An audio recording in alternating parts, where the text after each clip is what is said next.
दोस्तों, India speaks daily के अंतर्राष्ट्रीय न्यूज बुलेटिन में आपका स्वागत है। मैं हूं आपके साथ रति अग्निहोत्री। अफगानिस्तान में जिस प्रकार के हालात हो गए हैं कि वहां पे लगभग तालिबानी शासन अब स्थापित हो चुका है, अमेरिका की इसको लेकर अंतर्राष्ट्रीय मंच पर खासा किरकिरी हो रही है। जिस प्रकार से अमेरिका एक सुपर पावर था और जो विश्व के भू राजनीतिक समीकरणों में उसकी साख थी, जो अमेरिका की जिसे कह सकते हैं अंग्रेजी में जियोपॉलिटिकल क्लाउड थी, ऐसा लगता है कि वो रातों रात 100 से 0 पर आ गई है। पूर्व अमेरिकी राष्ट्रपति डोनाल्ड ट्रंप ने इस पूरे मसले को लेकर जो बाइडेन से इस्तीफे की मांग की है। डोनाल्ड ट्रंप ने कहा कि जिस प्रकार से जो बाइडेन ने अफगानिस्तान मसले को हैंडल किया, जिस प्रकार से वहां से अचानक से सेना हटाई और जो हालात वहां बन गए हैं, उसके बाद तो बस यही कहा जा सकता है कि जो उन्होंने लेजेंडरी काम किया है, इसके बाद कम से कम उन्हें जल्द से जल्द इस्तीफा तो देना ही चाहिए।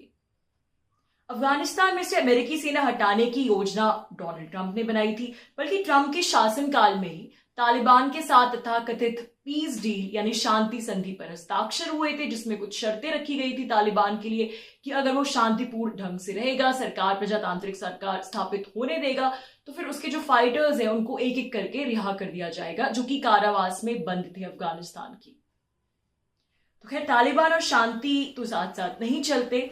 चूंकि वह अपने वादों पर बिल्कुल भी खरा नहीं उतरा, इसलिए अमेरिकी सेना वहां बनी रही।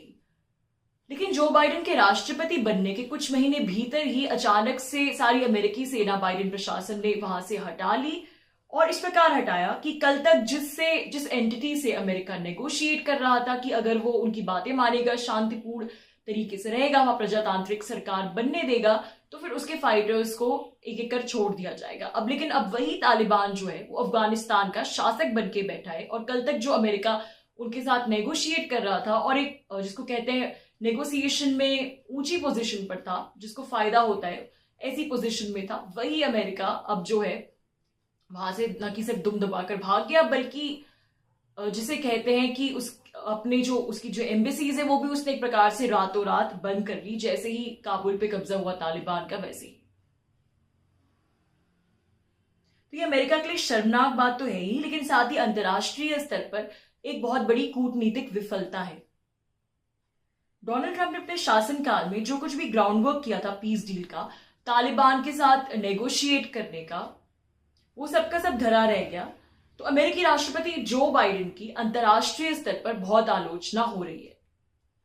हालांकि ऐसा माना जा रहा है कि अमेरिकी डोमेस्टिक पॉलिटिक्स पर, यानी वहां की जो स्थानीय राजनीति है, जो वहां के लोकल चुनाव होते हैं, उस पर इस मुद्दे से कोई फर्क नहीं पड़ेगा कि अमेरिका ने जो अचानक से ना विड्रॉ कर लिया और जो अफगानिस्तान में हालात हैं, क्योंकि अमेरिकी वोटर्स जो हैं वो लंबे टाइम से ये चाहते हैं, अमेरिकी नागरिक, और इसीलिए ये वहां का एक बहुत ही महत्वपूर्ण वोटिंग का मुद्दा, इलेक्शन इशू भी रहा है कि अमेरिका अफगानिस्तान से अमेरिकी सेना जो है हटाई जाए। अब लंबा समय हो गया, और इसीलिए डोनाल्ड ट्रंप ने इसको लेकर इतना ग्राउंड वर्क किया था, क्योंकि ये इतना इंपॉर्टेंट डोमेस्टिक इलेक्शन इशू था, इसलिए ट्रंप ने इसलिए रूपरेखा बनाई थी, क्योंकि अधिकतर अमेरिकी लोग चाहते थे कि अफगानिस्तान से अमेरिकी सेना हटा दी जाए। इसलिए ऐसा माना जाता है कि अमेरिकी वोटर्स पर इस मसले का कोई नकारात्मक प्रभाव तो फिलहाल नहीं पड़ेगा, क्योंकि जो वो चाहते थे वो तो हो ही गया। लेकिन मामला उतना भी आसान नहीं है। सेना तो उसने वहां से हटा ली, लेकिन अब एक बड़ी संख्या में अफगानी शरणार्थी अमेरिका आएंगे। उन्हें रिफ्यूज देने से भला वो कैसे इनकार करेगा, क्योंकि जिस चीज से वो भाग रहे हैं वो चीज जिस प्रकार से उस समस्या को बनाने में तो अमेरिका का भी पूरा योगदान है, और इस चीज का असर अमेरिका की डोमेस्टिक पॉलिटिक्स पर भी जरूर पड़ेगा। जहां तक जो बाइडेन की बात है, तो उन्होंने सारा टीका अफगानिस्तान के सर फोड़ दिया है। जैसे ही तालिबान ने काबुल पे कब्जा किया और प्लेन्स पे चढ़ते हुए अफगानी लोगों की हृदय विदारक तस्वीरें जो है वो टीवी चैनलों द्वारा दिखाई जाने लगी, वैसे वैसे अमेरिका पर भी दबाव बढ़ता गया कि वो अपनी सफाई में कुछ तो कहे। तो आखिरकार अमेरिका को संबोधित करते हुए और पूरी दुनिया के लोगों को संबोधित करते हुए राष्ट्रपति जो बाइडेन जो है वो सबके सामने आए, अमेरिकी राष्ट्रपति, और एक स्पीच थी उन्होंने, जिसमें अमेरिका के ट्रूप विड्रॉल के निर्णय को बाइडेन ने बिल्कुल तर्कसंगत ठहराया। बल्कि यहां उन्होंने बड़ी चालाकी से एक आम अमेरिकी नागरिक के इमोशनल एंगल को भुनाते हुए कहा कि हमारे जवान वहां 20 साल से अपनी जान हथेली पर रखकर हैं, ऐसा कब तक चलेगा? आखिरकार अफगानिस्तान को अपनी सुरक्षा खुद करनी होगी। मैंने अमेरिका की जनता से वादा किया था कि अफगानिस्तान से मैं अमेरिकी सेना हटा लूंगा और आज मैंने अपना वादा पूरा कर दिया है। हाँ, ये जरूर है कि जिस प्रकार से सब कुछ हुआ है वो सिचुएशन आइडियलिस्टिक तो नहीं, आइडियलिस्टिक के आसपास भी नहीं है, लेकिन फिर भी ये एक समय आ गया था कि अमेरिकी सेना अब तो वहां से हटानी ही हटानी थी हमें।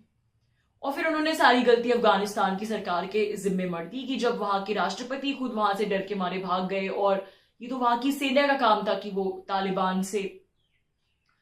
तालिबान से पूरा मोर्चा लेती। तो जब उनकी सेना ही नहीं संभाल पाई, तालिबान को शिकस्त नहीं दे पाई, तो फिर अब इसमें हम क्या कर सकते हैं। लेकिन अब चाहे जो बाइडेन जो कुछ भी सफाई दे, अंतर्राष्ट्रीय मंच पर जो अमेरिका की किरकिरी होनी थी वो हो चुकी है। और जैसे कि मैंने कहा, इससे अमेरिका के भू राजनीतिक वर्चस्व पर काफी फर्क पड़ेगा। अपने फायदे के लिए अलग अलग देश चुनकर वहां कॉन्फ्लिक्ट के लिए ग्राउंड क्रिएट कर, वहां कॉन्फ्लिक्ट को बाकायदा स्पॉन्सर का बढ़ावा दे, आग में घी सेकने वाली अमेरिका की जो नीति है वो अब ज्यादा दिन नहीं चलेगी, बल्कि उसी पे आने वाले समय में भारी पड़ेगी। दोस्तों, आज के लिए बस इतना ही। बहुत जल्द आपसे फिर मुलाकात होगी कुछ नई खबरों के साथ। तब तक के लिए अनुमति दीजिए। नमस्कार।